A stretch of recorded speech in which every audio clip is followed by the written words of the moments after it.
Dixie. I am a currently homeless, almost not homeless, mom of two amazing daughters and two amazing sons. And I just spent the night at my sister's house, and there is a one-day event called Project Homeless Connect that is up here in Washington County, which is near Portland, Oregon, and it's in Beaverton today. And it's an event that helps homeless people. I mean, it's called Project Homeless Connect, but it helps connect homeless folks with resources like dentists, like housing, food stamps. I went there one time. They have like a podiatrist, and they'll have like meals, like secondhand clothes. They might have school supplies, but that might come like next month. I'm tired. I slept in a recliner for a little bit, and then I moved to the floor. Well, I started on the floor, then the recliner, and then back to the floor. But I'm hungry. But yeah, so I'm gonna be going there. My youngest was sick yesterday. She got sick yesterday, and I don't know if it's like dehydration or, she's been swimming. They said that the swimming pool didn't really taste or didn't smell like chlorine, so that's kind of worrisome. Like, was there bacteria? I don't know. So yeah, there's a couple reasons why I don't want to be down in Salem, because it's just kind of farther away. I'm waiting for, I'm waiting for the housing inspection to come through, which they did yesterday on Thursday morning, and today is Friday. The the property management for the house that, we got approved for, they don't open until 10, and it's like maybe 10:30 right now, so I am, patiently waiting. I called yesterday, like at 2 p.m., and they said, no, we don't have any information. And so yeah, I'm trying to be, I'm so sorry, man. I got tired. And so, yeah, so I'm waiting patiently. And I go to the, Project Homeless Connect. I'll get there in like 10 minutes. I will see what they have, see if they have anything to eat. I have like some like instant coffee for like cold coffee and some creamer. And so, oh my gosh, like I keep yawning. What? I keep yawning. Oh, I need to get my medicine too. I need to go to the pharmacy and pick up some meds, because I started going to a pharmacy that was like next to a hotel that I was at for a few months, and so lots of things. I need to go to the hotel and see if they have any mail, like girl, or boy. So yeah, I'm just updating you, and yeah. Oh my gosh, I was like laughing and still a little tripped out about that chick in the white car when we were at the hotel. Like, that was like weird. I don't get it. I don't know. Like, was I just using my imagination? Was I, was I, like, who knows, dude? I don't know. But it was rather entertaining because, fearlessness does that to you. Some people might be freaked out. I'm entertained, okay? Some people might inwardly freak out. I outwardly laugh. There's something wrong. That's nothing compared to stuff that I've seen. So like, whatever. But I've been listening to this guy. You know, I'm not great with names. I think we've already established this. So I think maybe his first name is Robert. He talks about the court of God, maybe. And I hold on to concepts more than like names and stuff. And so, it's fascinating. I am so fascinated. I need food and water and caffeine and a shower and home and okay.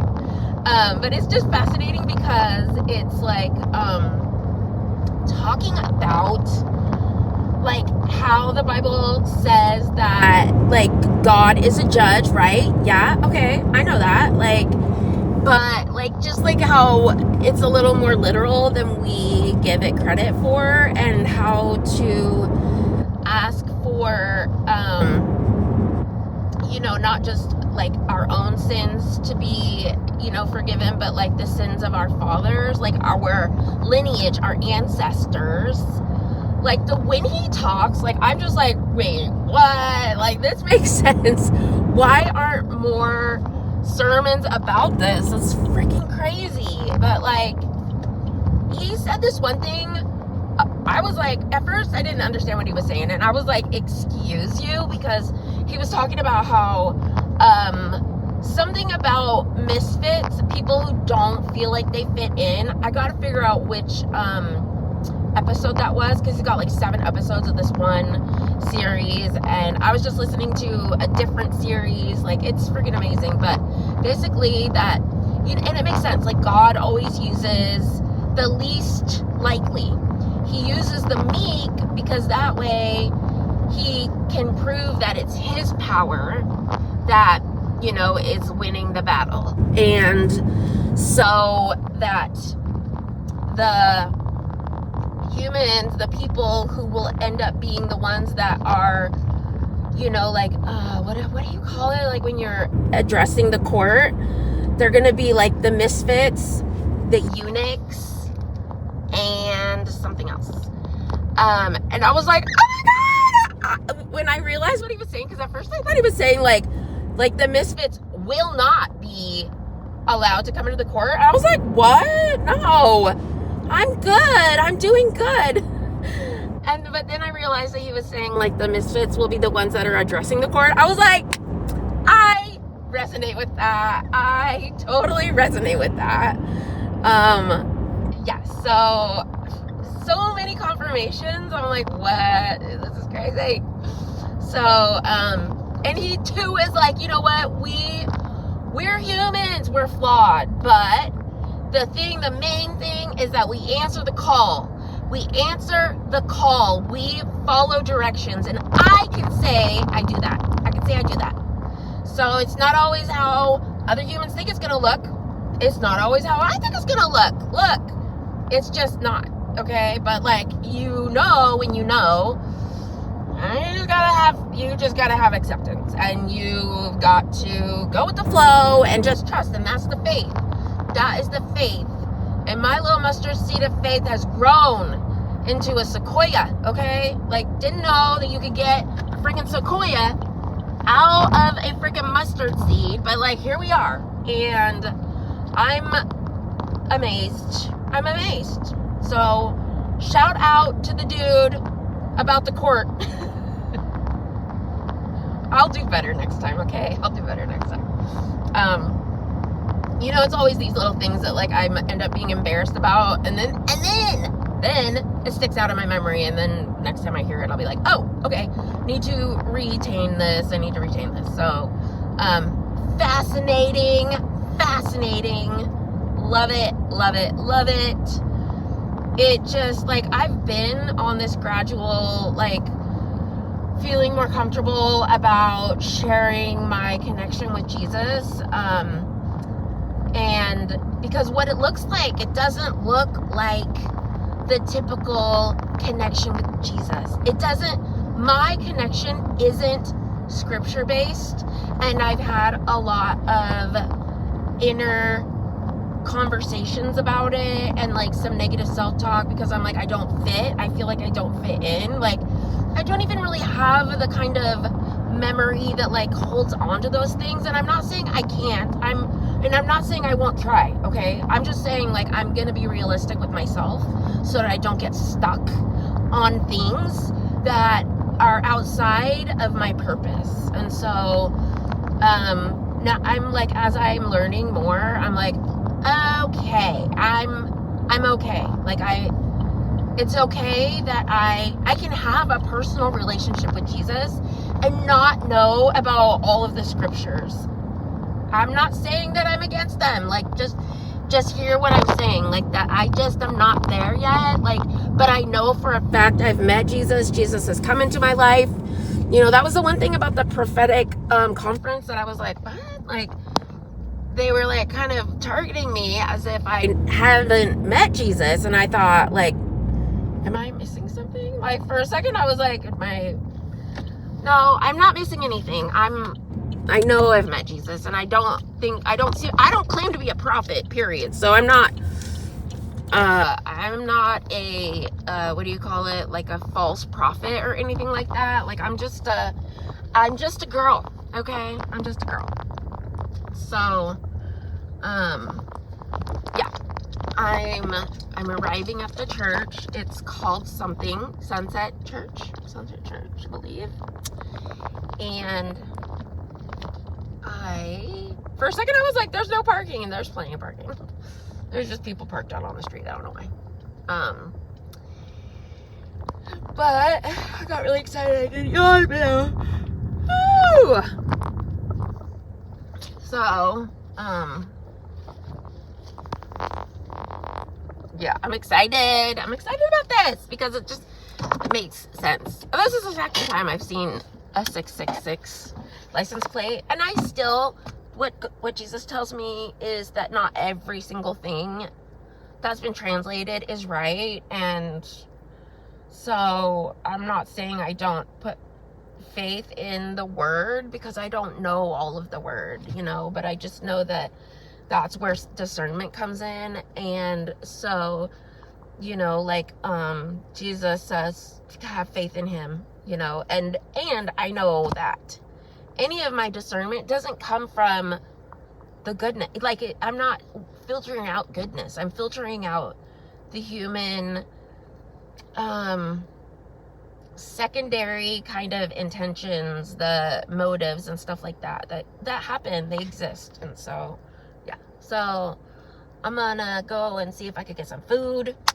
I'm gonna look at you for a second because when people are talking, I make like direct eye contact because I just take it all in.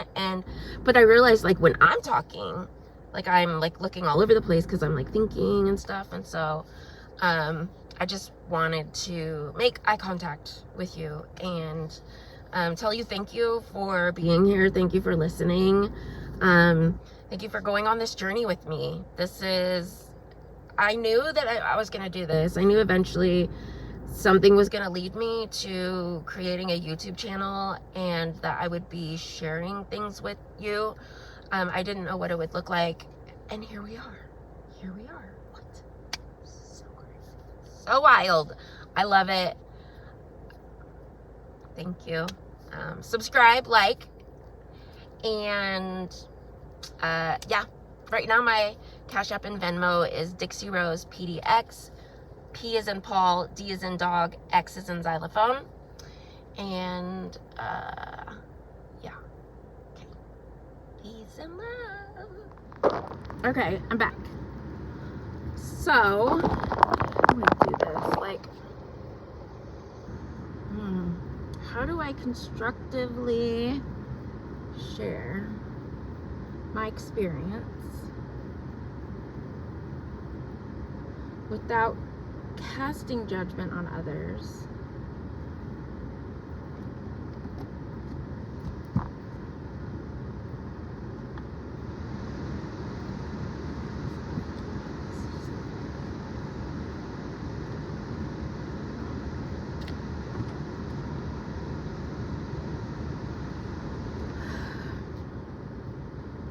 Okay, so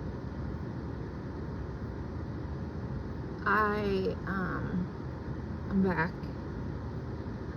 I just went into the Project Homeless Connect, and God is good. I found an e-bed, which is like an emergency bed. It's not a part of like being in a program, but it's, you know, like I can stay for the weekend if I have to, if the inspection hasn't come through. And so I might actually go drive out to the housing authority just to see. But I have worked in the field of addiction and homelessness and the medical field. And so, you know, like in 2019, my ex-husband, he assaulted me, and it feels, I don't, like every time, like if I bring it up, I'm not trying to like rehash it or relive it, or I'm not like dwelling in it, you know, but it's just part of what me, you know, like it's just something that happened to me. And so when it happened in 2019, it was really hurtful because people turned their back on me, and they said that they were trying to be neutral, but they were supporting him, and I'm not saying that people shouldn't have support, but to turn your back on me because the abuser is of course lying and saying that I'm lying was so hurtful. It hurt so bad. Like I had to literally grieve relationships, and like I thought that I had support, and I was mistaken. And you know, like I don't think about it every day. Today when I went in there were two faces in particular who were from my past, from that, you know, like I thought once upon a time we were friends, and their faces were not happy to see me, and it just makes me wonder, like I want to process it, I want to use it as a learning experience for you, I want to find the silver lining for me. And so I'm going to share without sharing who it is, or anything like that. But like the fact that they were skeptical of me then leads me to believe they are still skeptical of me. I'm guessing maybe they're skeptical of my entirety, or maybe they're skeptical that I'm still clean and sober. Maybe they're skeptical about who knows what. Like that's the thing, is like when you have had an ex that has said things that aren't true, like the sky's the limit. Like you just don't know what has been said. You don't know. And so to be a person who, what is the word, relies on community support, for people to turn their backs and judge and just throw that evil eye, like it's mind-boggling. Like I don't understand it. Like don't get me wrong, like I reacted. I had been put into that, you know, like I became reactive. I allowed myself to become reactive, and I would try really hard not to react to psychological things, physical things, and I wasn't able to not react. Like I would do really good until I didn't, and then and so, you know, like I have shared very angry opinions about and towards the people who turn their back on me. And, you know, maybe that's why they weren't happy to see me. Maybe, I mean, like, is it like their own self-guilt?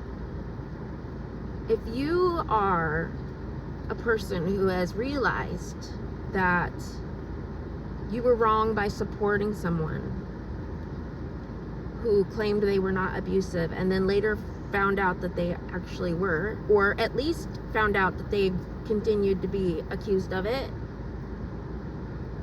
I mean, come on, you guys. Are you going to treat the accuser, the victim, like they're a bad person? Like, first of all, you shouldn't treat anybody like they're a bad person, and to remain truly neutral means that you're supporting both people. That's neutral.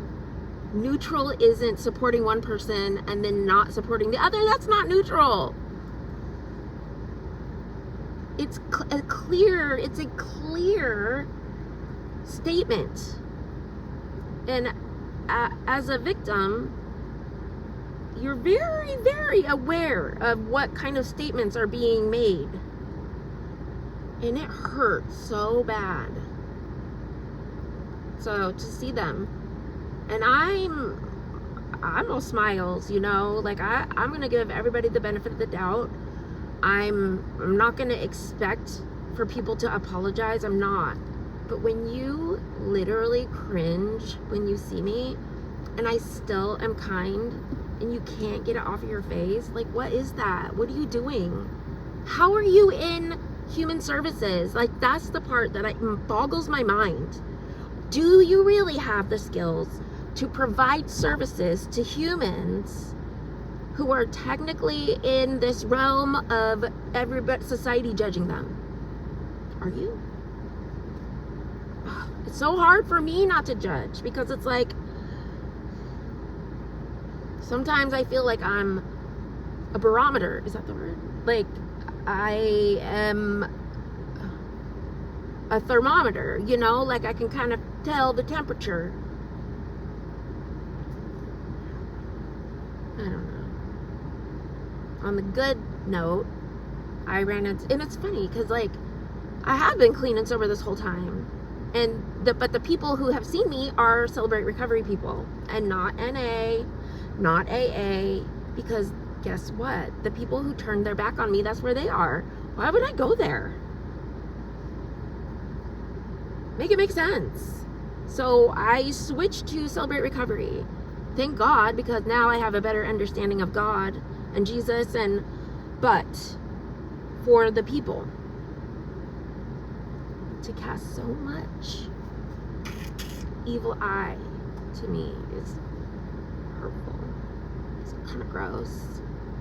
I'm not perfect, don't get me wrong. I'm doing it, and I'm trying to figure out what I do with this feeling. I mean, pray.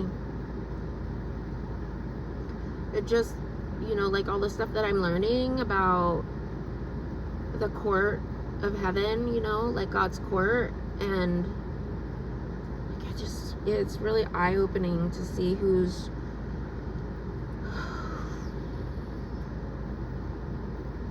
not really of the light.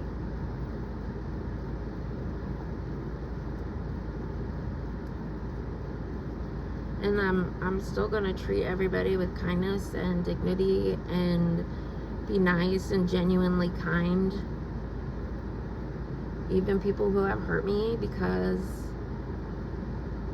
Satan wants me to do do the opposite. Satan wants me to be different than that. And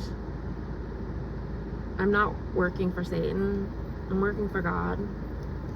So I'm gonna do the godly thing and work through this today, maybe tomorrow. I gotta organize my beliefs and my feelings and my thoughts and my opinions so that I can flush away the ones that don't help me, the ones that don't help others, and continue to do God's work. And so I need to drive.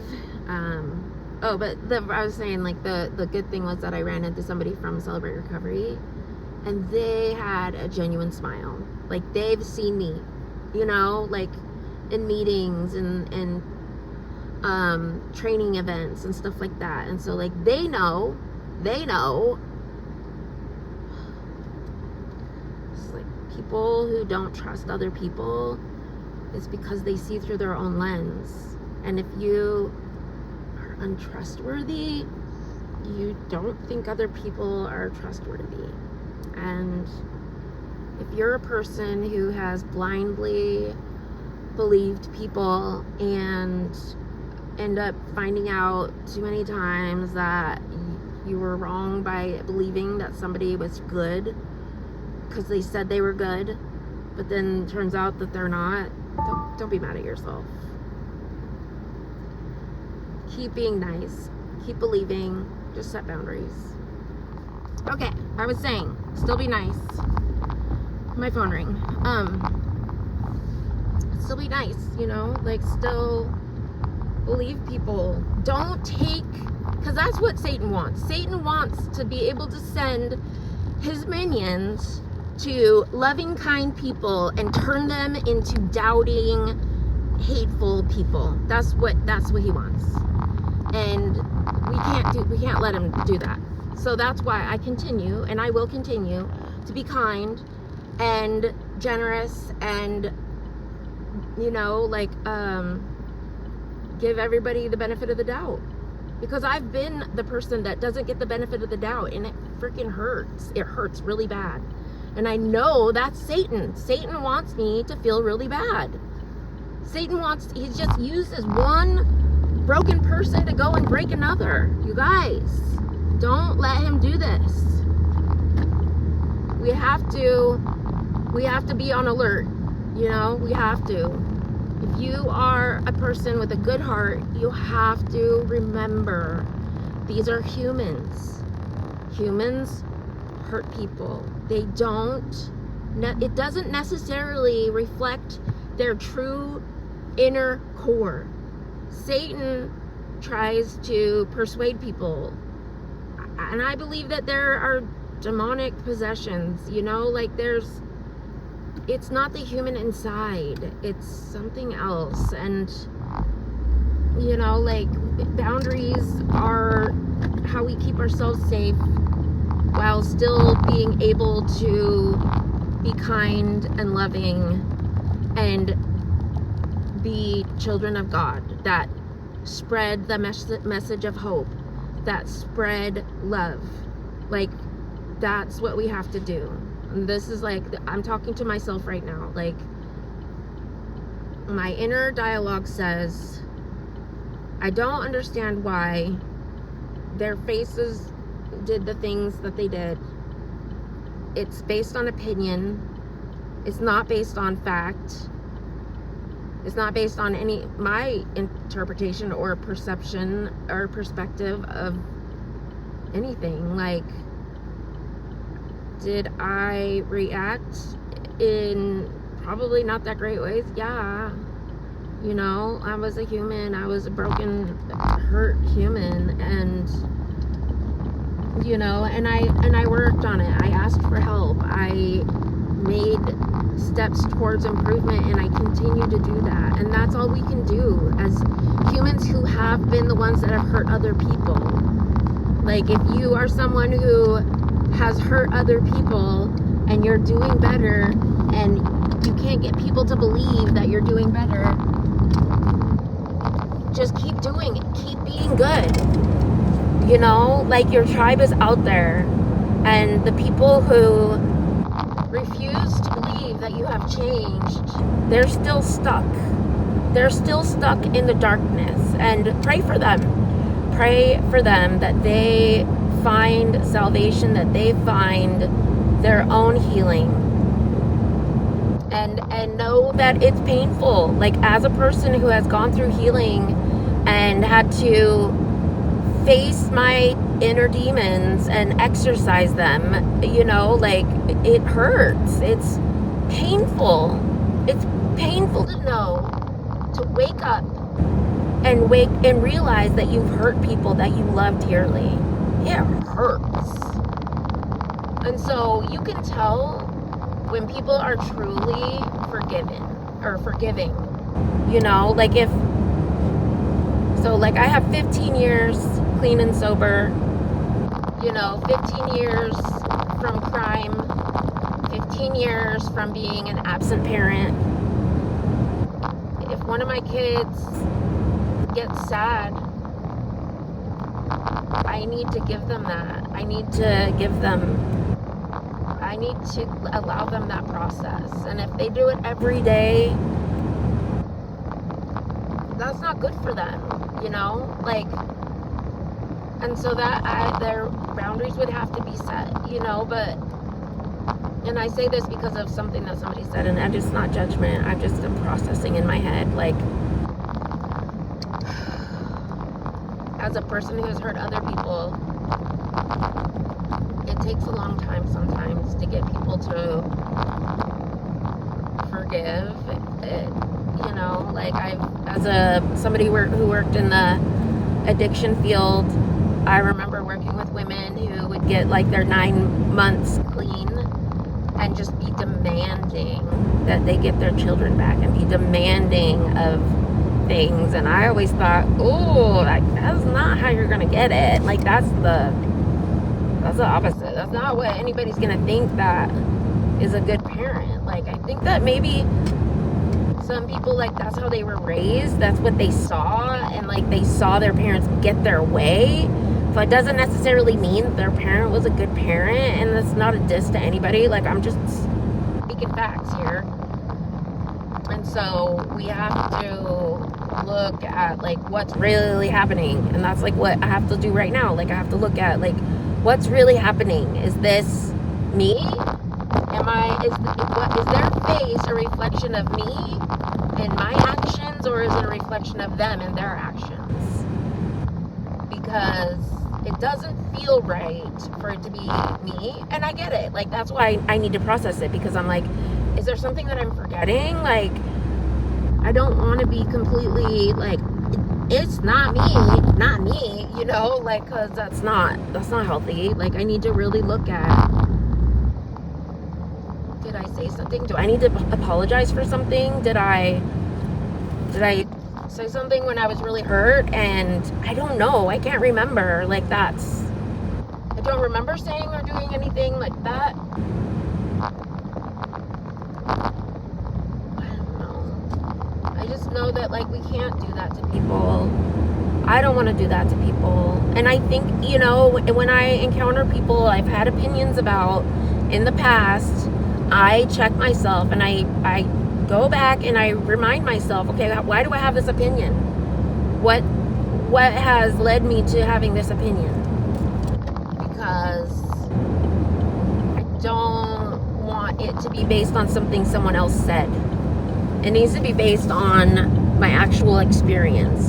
And that's why I need to be loving and kind and give people the benefit of the doubt, but also have boundaries. Because if somebody tells me that Joe Schmo is a thief and, you know, like, ripped him off for some money, that means I'm going to have boundaries. I'm not going to be loaning anybody any money, but I'm still going to be kind and compassionate and friendly and make jokes and all of those things that I would do with anybody else.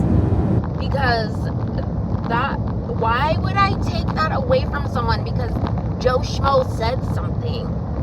Like, I don't know if Joe Schmo is really truly sharing their lived experience, if they are being fed by some other hurt.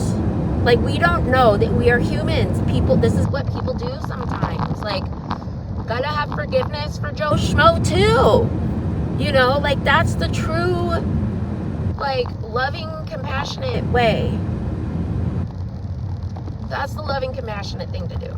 So, we just gotta be kind and treat everybody the same. And you know what? Even after they've hurt us, that's hard. That's hard, okay? It's really hard.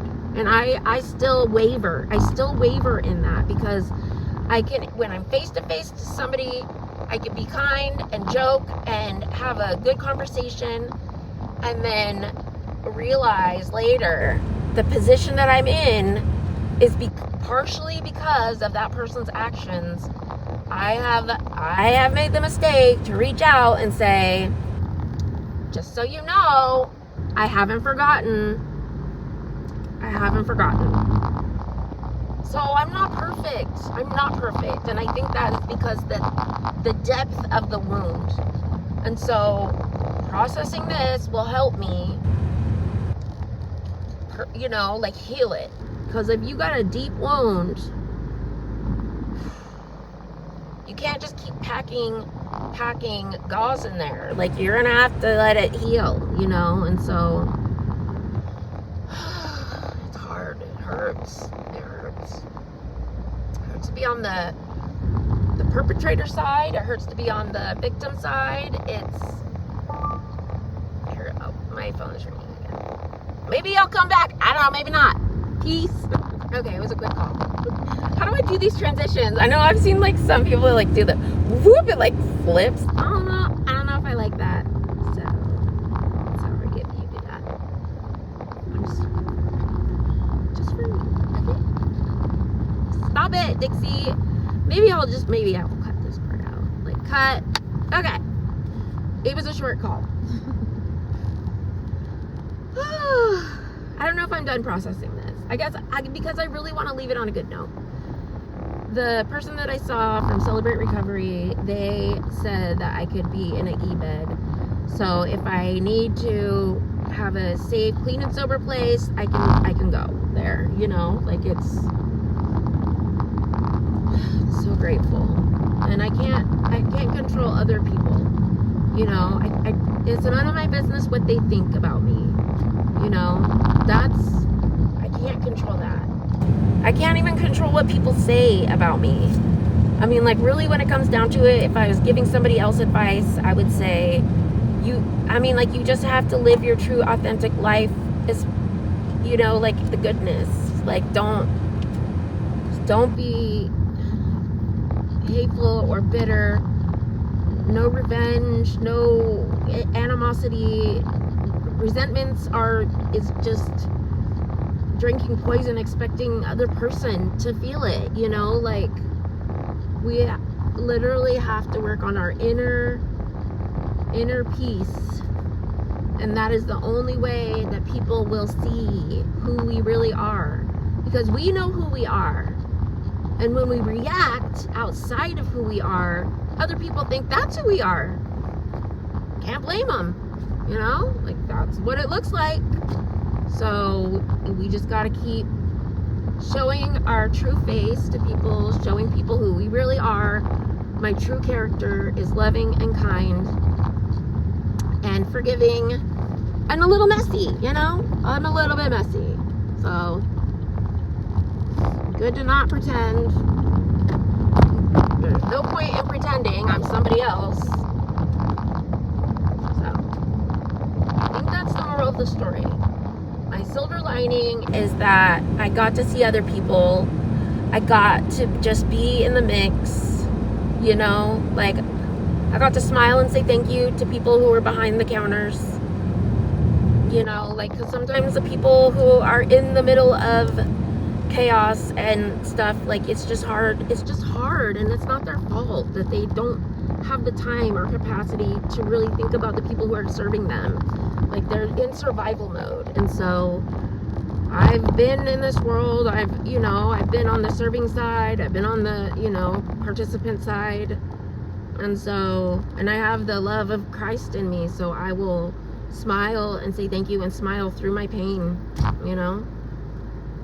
Smile at the people who are in the middle of theirs and they haven't found a way to look past it, you know? Not judge them. If I smile at you and you just frown at me, that's okay. I don't expect anything else. I see a helicopter. Squirrel, okay? It's not a squirrel helicopter, but I say squirrel because it's a thing. Okay. They're circling. I'm so curious. What is happening over there? Alright. I think that means I'm done. I think that means I have processed enough. I am now looking at helicopters. Yeah, that makes sense. That makes sense. Okay. Alright. Cool. Good talk. Good talk. Okay. So I'm just gonna end or give you an update before I put this video together that earlier I was talking about like not knowing really what was happening with the whole situation, but we got in. So we're in the home and so that's very, very relieving, and it's really hot, and we don't care, and me and my daughter are gonna sleep on the floor, and it's fine. And then we will be moving all of our stuff tomorrow. We're so excited to have our beds. Oh my god, okay. So, and then the other thing that I was talking about, I was processing my feelings about the Project Homeless Connect and a couple of people I saw there. I watched or listened to a video when I was driving, and it was a gentleman talking about not oversharing with people, which I can appreciate, and you know, like just really settling on forgiveness. And so yeah, I just want to update those things because they're amazing. So my daughter's here with me, and you don't get to see her because she's too beautiful. So okay, thanks.